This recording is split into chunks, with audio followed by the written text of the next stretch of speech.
मात्र 8 पॉइंटर्स की सहायता से मैं समस्त मोदरी के बचपिल्ले और इनकी दलाल मीडिया के सरकारी प्रोपेगेंडा का छीछा लेदर करने वाली हूँ। सबसे पहले, अगर इस फोटो के अनुसार सोनम वांगचुक एंटी नेशनल है, तो क्या ये आदमी भी सीआईए एजेंट, पाकिस्तान स्पॉन्सर्ड आतंकवादी या एंटी नेशनल बन जाएगा? फिर एक ये भाजपा लद्दाख की ऑफिशियल स्टेटमेंट सुन लो। फैमिलीज को श्रद्धांजलि, unfortunate incident of violence, protest, प्रदर्शन कवे हैं उसको भजपिल्लों। और वैसे ये police brutality, state sponsored killings की स्पेलिंग थोड़ी सी गलत हो गई तुमसे। खैर, अब तो whatever happens in Ladakh stays in Ladakh, क्योंकि देखो वहां पे टेम्पररी सस्पेंशन ऑफ सर्विसेज हो गया। ये उतनी टेम्पररी होने वाली है जितनी तुम्हारे मणिपुर में थी। ओ, और इस अनफॉर्चुनेट इंसिडेंट ऑफ वायलेंस में जो 4 लोग मरे हैं, 100 लोग घायल, उनका क्या?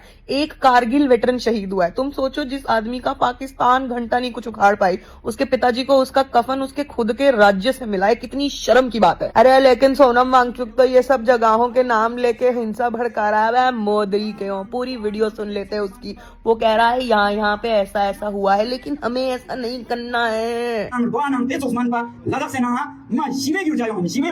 Peaceful revolution. Kabenang atang sama rang to kriya tukste shin chikang tene gyuja michong kamet chen tebo chat ko yongin I yang yulgun nang sama yang yulgun biang ladak ne specific yon yeja metu gos met kyak yeja turare ka sigos met kyak storia shin rang nafsanin jama miltan zerkan ho. लेकिन वो तो कह रहा है कि हम चीन को लद्दाख में आने देंगे।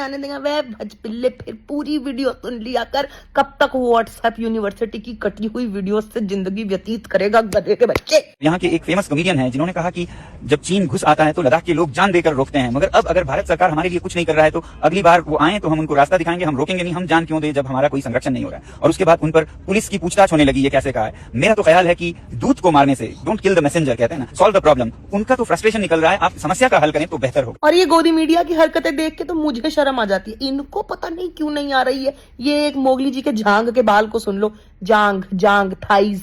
चाहूंगा कि लद्दाख में शिक्षा के स्तर को जमीन से आसमान तक पहुंचाने के लिए सोनम वांगचुक ने एक बड़ी भूमिका अदा की है। पहले तो मैं आपको ये बताना चाहता हूं कि इस प्रकार के लोग जो अपने आप को समाज सेवक कहते हैं, एनजीओ चलाते हैं, कहते हैं कि हम समाज सेवा के लिए ये एनजीओ चला रहे हैं, फिर एनजीओ को चलाने के लिए ये पैसा लेते हैं, बड़ी बड़ी कंपनियों से पैसा लेते हैं और विदेशों से भी पैसा आता है। एंड लास्ट, सोनम वांगचुक को जेल नहीं हुई है, उन्हें एनएसए के तहत डिटेन किया गया है। अब जब तुम किसी को अरेस्ट करते हो तुम्हें रीजन देना पड़ता है, 24 घंटे के अंदर अंदर कोर्ट के सामने पेशी लेनी पड़ती है। लेकिन अगर तुम किसी को एनएसए के अंडर डिटेन करते हो तो फिर एक काउंसिल के सामने उसको लाना पड़ता है। क्यों ला रहे हो, क्यों रखा है, कहाँ रखा है, कुछ बताने की जरूरत नहीं है। तो देखो भाई साहब, अगर इन सब चीजों के बावजूद तुम्हें लगता है कि लद्दाख की प्रोटेस्ट नहीं प्रोपेगेंडा है, तो माय डियर फ्रेंड, तुम कड़वे हो, दलाल हो।